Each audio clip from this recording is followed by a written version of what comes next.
Bom, vou chamar então o João Paulo Fabi. Bom dia a todos. Eu sou o professor João Paulo Fábio, da Faculdade de Ciências Farmacêuticas.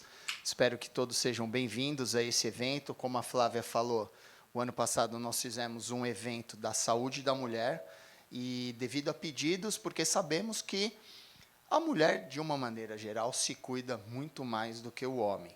Então, tivemos diversos pedidos de pessoas que estavam no evento passado, né, em sua grande maioria prescritores e membros da academia. Então, nós resolvemos fazer esse evento. Lembrando que o ILSE, a gente reforça, a gente sempre tenta reforçar nos nossos eventos a característica tripartite. Então, como que a gente consegue englobar e integrar governo, academia e dentro da sociedade de uma maneira geral. Então, o que nós... e a indústria, né? Obviamente, a tripartite que a gente fala é governo, academia e indústria. E como que a gente consegue, dentro desse âmbito, cuidarmos da população de uma maneira geral. Nesse evento, o que nós vamos ver? Nós vamos ver diversos profissionais que englobam conhecimentos da academia que podem ser diretamente colocados nos prescritores, né? As pessoas que estão na linha de frente e que fazem essa intersecção entre a academia, conhecimentos científicos e o resultado para a sociedade. Então, sem mais delongas, eu vou chamar o nosso primeiro palestrante, que é o professor Dr. Mauro Fisberg. Ele é pediatra e nutrólogo, coordenador do Centro de Excelência em Nutrição e Dificuldades Alimentares, SENDA, no Instituto Pense Sabará do Hospital Infantil. Ele é professor sênior doutor do Departamento de Pediatria da Escola Paulista de Medicina, Universidade Federal de São Paulo. Membro do Corpo de Orientadores de Pós-Graduação em Pediatria e Ciências Aplicadas à Pediatria na Unifesp. Presidente do Departamento Científico de Nutrição da SPSP, investigador principal, chair do Estúdio Latino-Americano de Nutrição e Saúde, ELANS, e do Estudo Brasileiro de Nutrição e Saúde. Professor, é um prazer recebê-lo de volta aqui e o palco é seu. Bom dia, gente. É um prazer muito grande estar aqui, apesar de que eu sou uma pessoa estranha ao grupo. Teoricamente, o que faz um pediatra numa sessão de saúde do homem, mas, obviamente, o homem também foi criança. Então, a gente vai discutir alguns dos aspectos que eu acho que são importantes para a continuidade da sessão de hoje. Eu espero que tenha sido bastante interessante a procura do tema, como foi para que eu pudesse preparar. Eu queria agradecer muito o convite da Força Tarefa, eu queria agradecer ao Fábio e ao João e a Flávia, e especialmente poder estar outra vez em contato com o Ilse, que foi minha casa durante muitos anos. Bom, nós vamos, então, se funcionar, aqui está meu conflito de interesses. Essa palestra não tem qualquer conflito. E o principal conflito que eu tenho nessa aula é que eu pedi ajuda para um amigo, que é o ChatGPT, para ajudar em algumas informações que eu precisava. Bom, como é que a gente começa a discutir a saúde do homem, começando na infância? Já há muitos e muitos anos atrás, principalmente, se vocês forem olhar, essa publicação aqui de 1919, ela mostrava que a influência perinatal, ela influenciava tanto na saúde da mãe, durante o embaraço, mas principalmente na saúde da criança posteriormente. E os desfechos que eles colocavam na ordem é que havia desfechos adversos de prematuridade, baixo peso nascimento, desordens do humor, e no futuro poderia causar ansiedade, transtornos do desenvolvimento, TEA, esquizofrenia. Já naquela época se discutia algumas coisas bem interessantes. O que eu gostei muito desse primeiro artigo de 2019 é que ele já era um primeiro libelo contra os fake news, porque ele determinava assim, não escute as lendas das pessoas mais velhas, especialmente das mulheres mais velhas. Não tem nenhuma influência se você ter um choque que vai causar uma marca no seu bebê, nenhuma visão horrível vai deformá-lo, não se preocupe que tanto o sangue, o seu sangue vai ser modificado, então fique calma, tranquila e tenha um temperamento adequado para que o seu filho nasça no futuro. Talvez ele seja um fake news, mas também acho que é uma visão um pouco machista da visão real desse início do século XX. A gente hoje sempre discute muito que tem momentos de influência da nossa vida na infância, na vida futura. E nós já há muitos e muitos anos discutimos o conceito de que os primeiros 1000 anos, primeiros 1000 dias de vida são importantes para a vida futura da criança, porque é exatamente o período onde nós temos toda a parte de crescimento, desenvolvimento e formação do sistema imune e cognitivo. Mas, há um tempo atrás, a gente começou a discutir que talvez isso não fosse suficiente, porque esse período inicial da vida ele se estende até um período um pouco mais adiante. Aí nós fizemos essa publicação, só para vocês lembrarem o que são os primeiros 1000 dias, é o período que vem da pré-concepção, gestação, primeiro ano de vida e até o segundo ano de vida. E aí nós expandimos nessa publicação do ano retrasado, que provavelmente a gente tinha que estender o período pré-concepcional e o período até os primeiros 5 anos de vida, que é o que a gente vai mostrar para vocês, o momento onde se realmente desenvolvem todas as condições específicas para um crescimento e desenvolvimento, principalmente cognitivo. E a gente chamou isso, então, dos 2.200 dias. Mas talvez esse momento seja interessante quando a gente avalie todos os períodos do desenvolvimento cerebral. Acho que muitos de vocês já viram essas figuras que mostram todas as influências do desenvolvimento na vida futura e quais são os principais nutrientes que estão relacionados a isso. Nós sabemos que o período inicial do desenvolvimento, então os primeiros 1000 dias que estão aqui, eles são responsáveis pela milinização, principalmente, mas essa milinização ela não termina nos primeiros 1000 dias, ela vai provavelmente até os 5 anos e algumas pessoas dizem que até mais. Porque, por exemplo, a linguagem é mais longa, as funções cognitivas superiores são mais longas, o período, principalmente, de desenvolvimento da audição e do compreensão e abstração são muito mais longos, vão principalmente até o final da infância.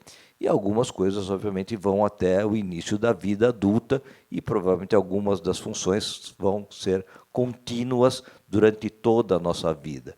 E é por isso que a gente pensa, então, quais são as importâncias do funcionamento do desenvolvimento nervoso central nos primeiros 1000 dias.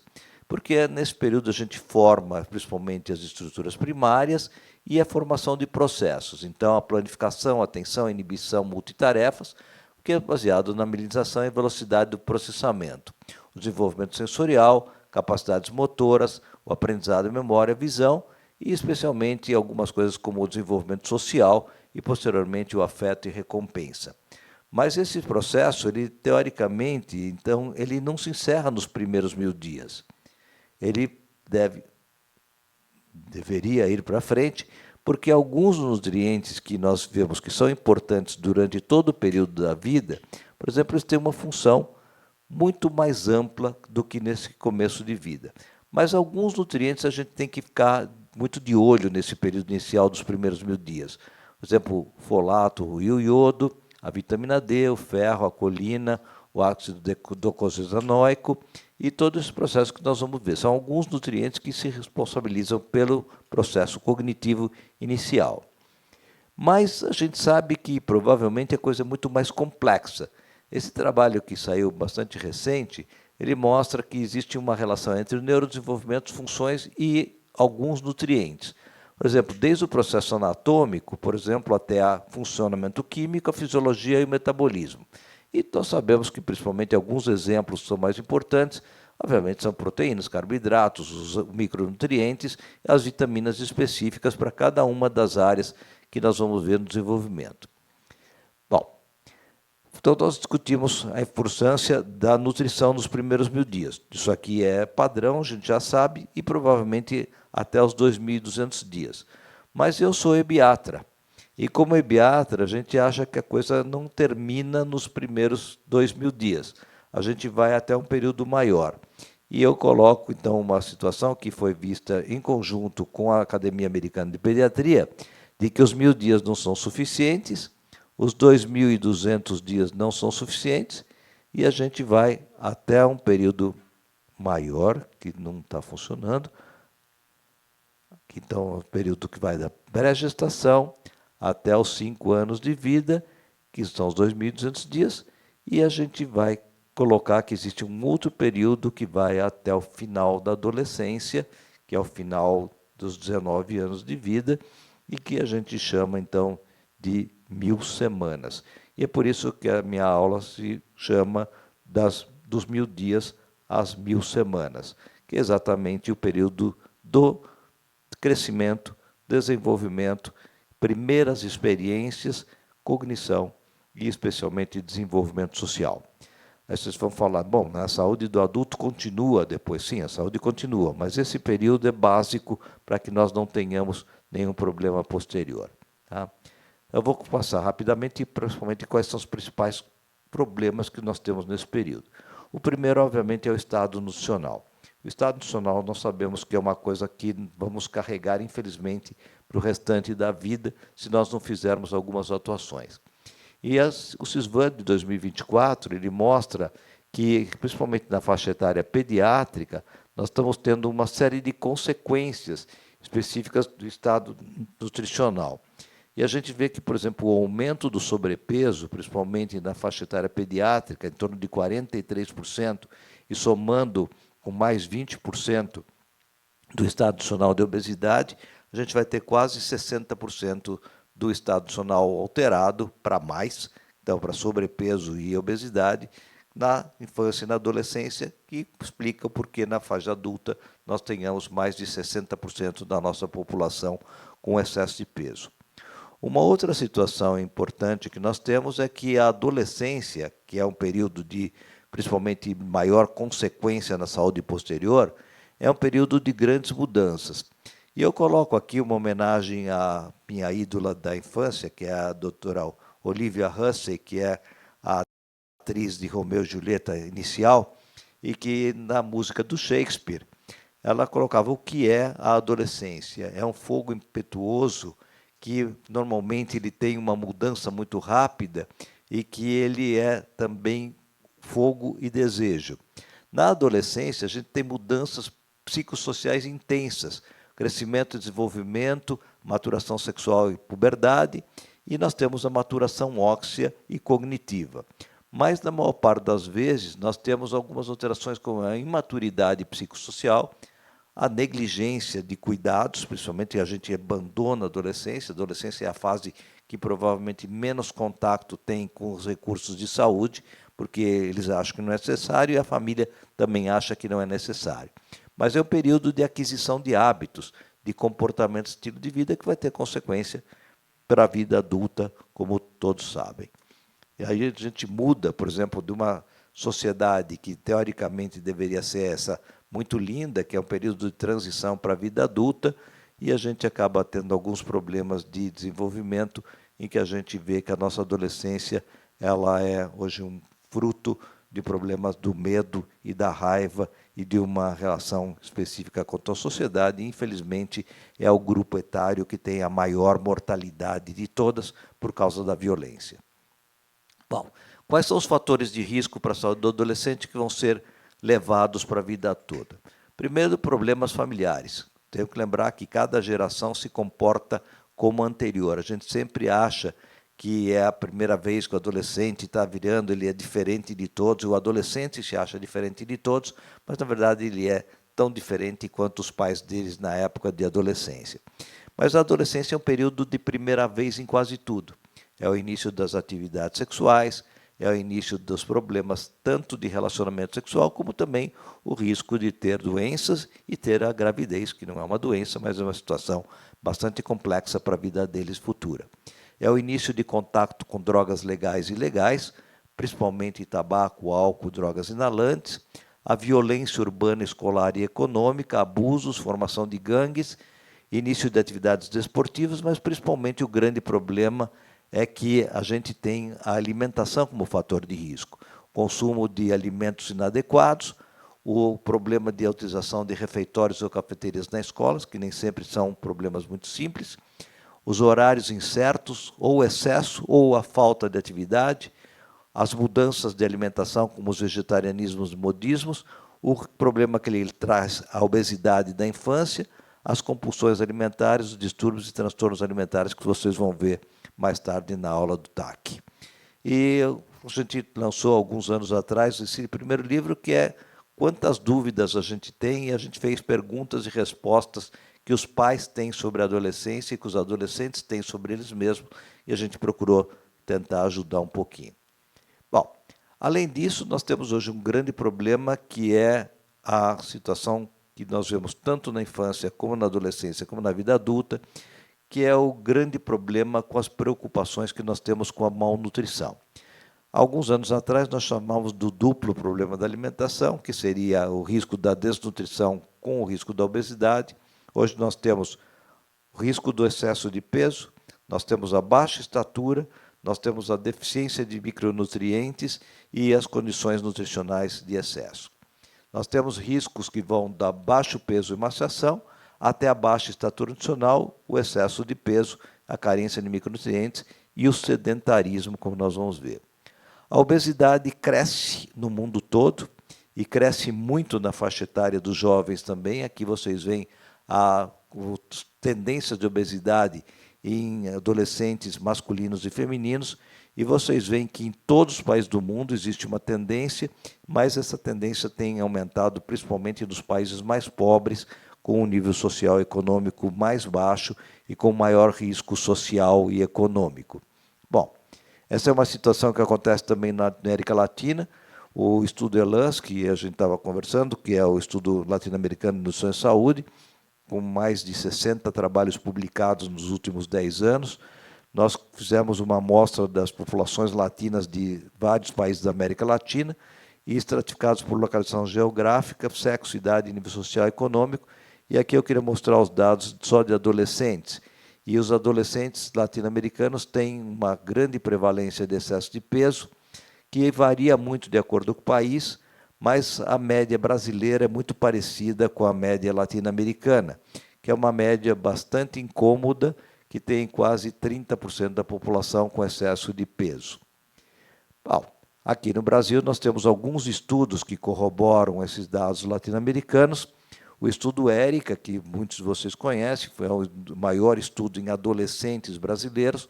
Ele avaliou mais de 100 mil adolescentes em áreas urbanas no Brasil, e ele avalia uma série de fatores de risco, e entre eles a hipertensão, a obesidade. E eu queria mostrar para vocês que mais de 25% da população adolescente tem excesso de peso, enquanto que a população brasileira tem quase 60%. Bom, esse é um parâmetro que tem algumas consequências, e as consequências que a gente vê, por que nós vemos algumas condições, a gente vê a condição de ingestão e atividade física como o problema da população.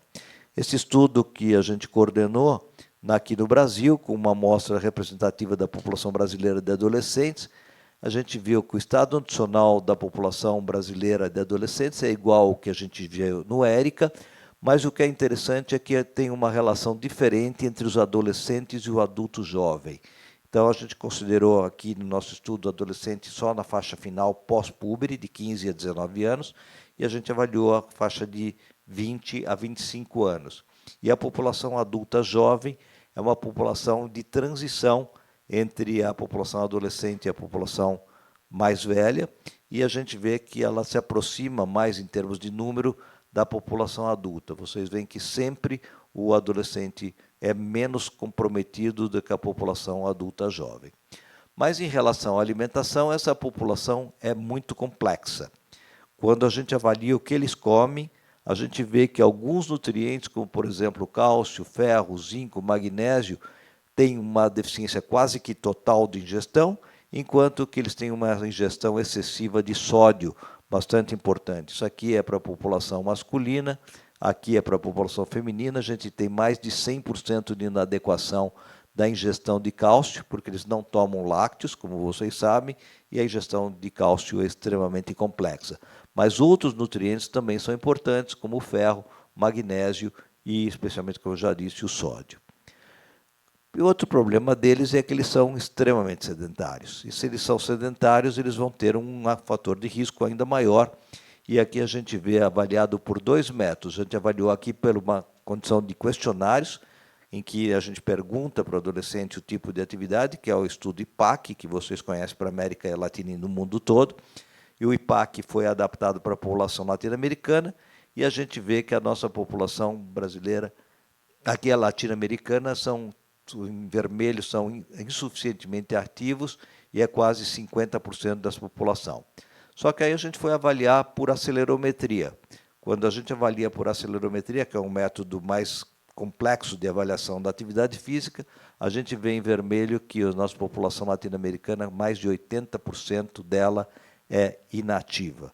Então, a gente sabe que tem um estado nutricional alterado, tem mais hipertensão, tem mais alterações de risco pelo fator genético e elas têm um sedentarismo complexo. Está feita a tempestade perfeita e isso explica por que essas populações vão levar para a vida adulta uma condição de extremo risco para a gente discutir.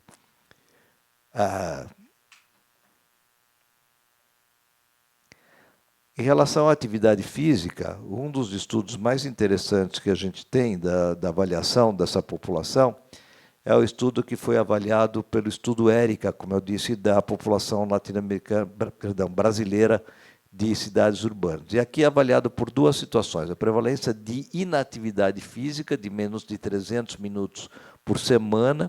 Esse estudo foi controlado pela doutora Kátia Bloch, do Rio de Janeiro, e a gente vê que provavelmente a média de inatividade da população do Brasil inteiro, que capital por capital, a gente vê que está em torno de aproximadamente 50% quando é avaliado por questionário. Quando a gente avalia por um outro método, que é a prevalência de nenhuma atividade física, quer dizer, 0 minutos de atividade física por semana, quer dizer, totalmente sedentário, a gente vê que tem uma situação ainda mais complexa, que está aproximadamente em torno de 30% da população brasileira não faz nada de atividade física nessa faixa etária do adolescente, que a gente acha que é a faixa etária mais ativa da nossa população. Não é, é a população mais inativa, só perde para a população que eu estou, que é de melhor idade. Bom, existe um outro estudo também interessante, que é o estudo ISA, da capital de São Paulo, que é um estudo feito pela Faculdade de Saúde Pública, em que avalia séries históricas de desde 2003 até 2025, e que é muito interessante para avaliar como está a atividade física, o desenvolvimento físico dos nossos adolescentes. E aqui a gente vê que tem uma tendência histórica de aumento do excesso de peso nos adolescentes e um aumento muito mais complexo na faixa etária do adolescente em termos de obesidade. E vocês veem que num período muito curto, de 12 anos, tem praticamente uma triplicação dos índices de obesidade nessa população de alto risco. Então, é uma situação bastante complexa e que nos deixa muito complicados para avaliar quando a gente junta com a ingestão de alimentos dessa população. Aqui é a avaliação nutricional dessa mesma população e a gente avalia as condições de deficiência de ingestão de nutrientes. E aqui nós vemos alguns nutrientes de preocupação. Magnésio, vitamina E, vitamina D, vitamina A, que tem quase de 70% a 98% de inadequação, quer dizer, eles estão ingerindo muito menos do que o recomendado, e algumas condições que chamam a atenção, especialmente a vitamina D, em que mais de 60% da população tem baixa ingestão. Aqui tem uma controvérsia. Os estudos brasileiros da infância mostram que os níveis de vitamina D são muito baixos, feitos por uma única avaliação brasileira que nós temos, que é o estudo ENANI, que foi feito lá no Rio de Janeiro pela população brasileira, que é adotado pelo Ministério da Saúde. E os níveis são muito baixos de prevalência de vitamina D. E quando a gente avalia estudos isolados da deficiência de vitamina D em crianças e adolescentes, os números são muito maiores. Então a gente foi pensar o que está acontecendo com esse estudo. Aí a gente foi avaliar ferro. Vocês têm ideia da deficiência de de ferro da população infantil, visto pelo ENANI, dá menos de 10% de anemia, quando a média nacional de todos os estudos de revisão que a gente desenvolveu nesses últimos anos mostra quase 48% da população pediátrica com anemia e deficiência de ferro. Então, esse estudo foi criticado, inclusive, pelos próprios autores posteriormente, que provavelmente as técnicas de coleta não eram as mais adequadas possíveis. Bom, a gente carrega, então, os hábitos alimentares que vão para a vida adulta, pular refeições. Então, a nossa população adulta hoje pula a refeição, porque o adolescente pula a refeição, troca refeições por lanches mais baratos, realmente lanches rápidos, índices baixos de qualidade alimentar, começam a ter restrição alimentar, carne, às vezes leite, geralmente frutas, vegetais e legumes, que é um hábito que eles trazem da infância, e eles têm um risco maior de ortorexia, vigorexia, e uma influência de grupo que é mais significativa de qualquer outra faixa. Provavelmente ele é hoje um resumo dos 3 macaquinhos, né? Ele não ouve, não fala e não vê ninguém.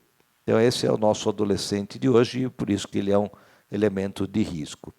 Então, para mostrar alguns fatores que são importantes, a gente tem alguns estudos brasileiros que mostram que ele tem uma atividade física inadequada, ele tem pouca frequência de atividade física por aulas de educação física na escola, e ele tem um tempo de tela que é absurdamente maior do que o necessário. Então, isso é uma condição da adolescência típica. Ele tem muito mais hipertensão, mais ou menos em torno de 10% da nossa população adolescente tem hábitos de pressão muito maiores do que 13/8, que era o que a gente fazia na época. Se a gente baixar os padrões de adequação aos padrões que estão recomendados hoje pela OMS, de ser abaixo de 12/8, nós vamos ter uma catástrofe que mais de 30% da nossa população adolescente tem alteração da pressão. Alguma coisa que mostram para a gente que isso provavelmente acontece é que no estudo ERICA a gente avalia a pressão de crianças normais eutróficas. E vocês veem como sobe o nível de hipertensão nas crianças com sobrepeso e nas crianças com obesidade. Quer dizer, elas praticamente quintuplicam o número de pessoas jovens hipertensas quando elas têm uma alteração do estado nutricional. Como elas têm alteração do estado nutricional grande, a gente vê que elas têm uma alteração metabólica também. 2% da população adolescente tem sido metabólica quando não tem excesso de peso e 21% delas têm alteração metabólica quando tem obesidade. Uma outra consequência importante é que elas têm resistência insulínica frequente e o que a gente chama de estudo pré-diabético. Se nós avaliarmos a resistência insulínica, avaliado pelo ROMA, ou só pela insulina como um fator elevado, nós vemos que a nossa população adolescente brasileira tem pouco diabetes, mas ela tem uma grande quantidade de síndrome metabólica, o que agrava o problema depois para a população adulta, já que ela vai ter obesidade, síndrome metabólica e alterações importantes genéticas que são relacionadas ao desenvolvimento da obesidade. Bom, algumas consequências também que elas têm mais LDL elevado, nós temos a complicação do triglicérides elevado com HDL baixo, que é a característica típica do adolescente brasileiro. Nós temos baixo colesterol, mas nós temos aumento do triglicérides e o HDL muito baixo. Essa é a população brasileira típica.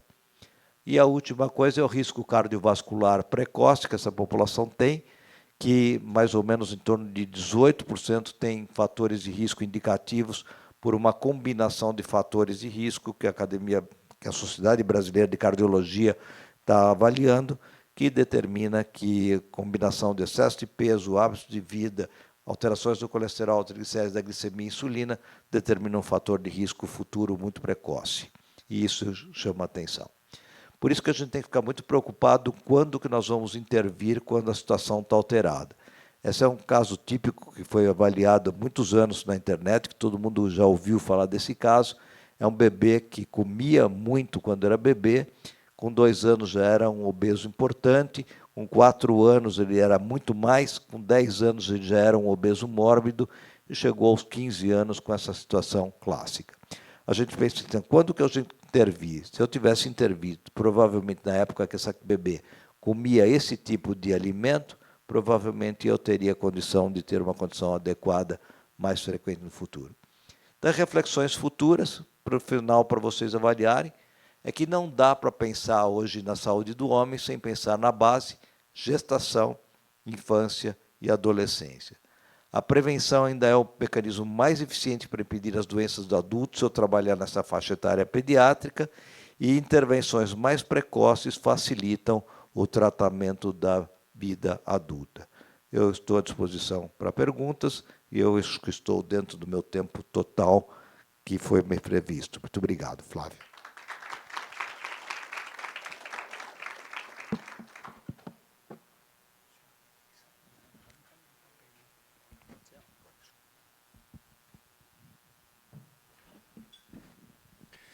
Muito obrigado pela palestra, professor. Eu vou abrir uma sessão de perguntas agora, porque, infelizmente, o doutor ele vai precisar se ausentar. Então, vou abrir para mais ou menos umas 2 perguntas. Alguém tem alguma pergunta?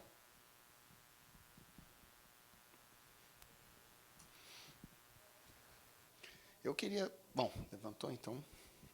Eu tenho algumas, mas aí eu pergunto depois. Alô, bom dia. Obrigado pela conferência, muito interessantes os dados. Esses dados que o senhor mostra, o senhor tem estratificado para nível socioeconômico, classe A, B e C? Os diferentes estudos têm classificação econômica avaliada. Por exemplo, o estudo Elan, sim, ele é avaliado por estratos representativos da população latino-americana e brasileira por nível social e econômico, por sexo, idade e por região geográfica de cada área. Então, esses dados são estratificados e, obviamente, é sempre muito pior nas condições sociais e econômicas mais baixas.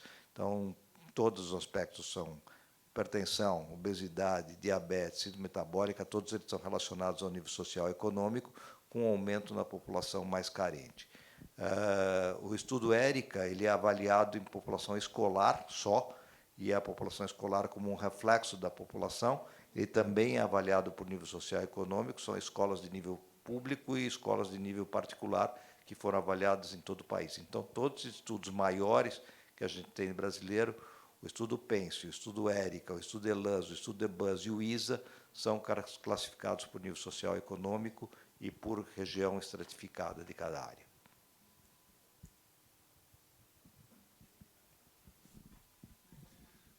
Mais perguntas, pessoal?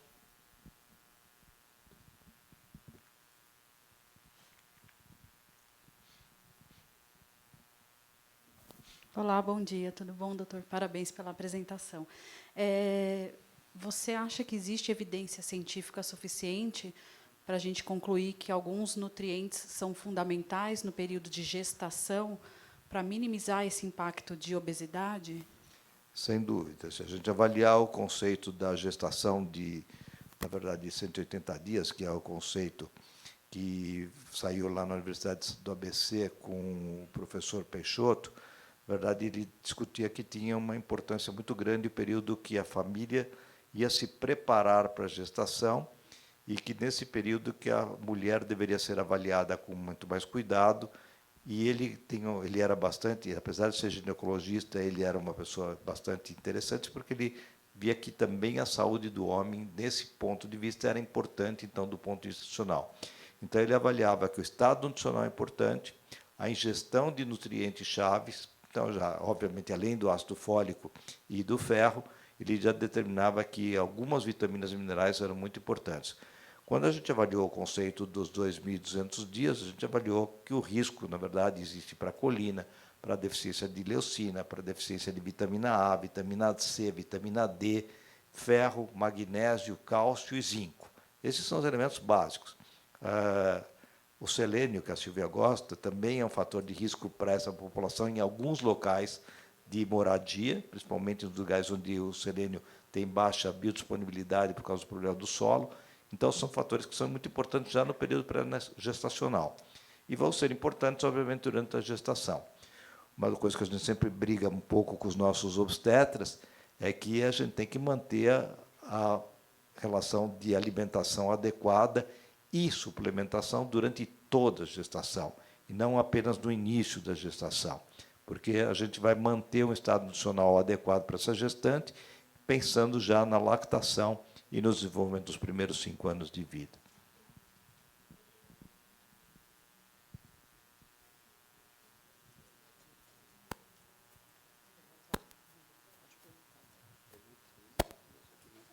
Bom dia, professor. Com esses dados que o senhor coloca aí, principalmente em relação a essa a fome oculta por déficit nutricional por micronutrientes, se a gente, claro, se a criança visivelmente tem um sobrepeso ou uma obesidade ou extremamente magra, mas para aquela criança que está na faixa normal de crescimento, você vê indicação nos dias atuais da gente fazer na prática clínica exames com uma certa frequência, exames laboratoriais invasivos com dosagem de vitaminas, eletrólitos? Isso na prática é viável numa criança com crescimento normal dentro de peso e estatura? O Departamento de Nutrologia da Sociedade de Pediatria de São Paulo, que eu estou presidindo, e o Departamento de Nutrologia da Sociedade Brasileira determinam faixas etárias de avaliação para cada um dos fatores de risco nutricionais. Então, por exemplo, hoje a gente discute que a primeira triagem de avaliação do metabolismo lipídico está por volta dos 2 anos, quando eu tenho o fator de risco familiar, e por volta dos 12 anos, quando eu não tenho o fator de risco familiar. Então, é um gap bastante importante para a gente avaliar. O estado nutricional tem que ser avaliado desde o nascimento. Ele é avaliado a cada momento por antropometria contínua e interpretação da antropometria. E exames laboratoriais de ferro são avaliados de rotina no primeiro ano de vida, mas eu tenho suplementação prévia. Então, eu tenho que lembrar que a suplementação tem algumas variações de risco para serem determinadas, e eu vou começar com a suplementação de ferro ou com 3 ou com 6 meses de idade, dependendo do fator de risco. E aí a avaliação do metabolismo do ferro é por volta de 1 ano de vida. A deficiência de outras vitaminas e minerais, elas não são avaliadas sistematicamente por laboratório, com exceção da vitamina D, que a vitamina D também é avaliada no 2º ano de vida se existe alteração de risco familiar, e com 4 anos de risco de vida se não existe fatores de risco familiar. Provavelmente, a gente está discutindo ainda a avaliação da vitamina, do complexo vitamínico B em algumas crianças, e a avaliação, por exemplo, da vitamina C, que hoje a gente sabe que basta 35 miligramas de ferro para poder, de vitamina C, para poder não ter deficiência, mas, na verdade, a gente vê que a deficiência de vitamina C aparece com muita frequência. É que, clinicamente, hoje a gente sabe que não tem tanta importância a deficiência de vitamina C para a população. Mas, dos fatores de risco mais importantes, que eu acho que são vitamina D, principalmente a avaliação de cálcio e a avaliação de outros nutrientes um pouco mais velhos, da população normal, que não tem excesso de peso ou que não tem deficiência avaliada por ingestão. O grande problema é avaliar a ingestão, né? Que pouca gente vai avaliar a ingestão, porque o pediatra não faz isso, e aí só a nutricionista que vai fazer isso se for indicado por alguém. Só mais uma pergunta, então, com a Neuza. Não, acho que pode, né? Acho que não vai precisar. Então, tá bom. Então, Eu agradeço e eu estou à disposição depois para os meus contatos. Obrigado, Flavinha. obrigada, Mauro, pela excelente palestra.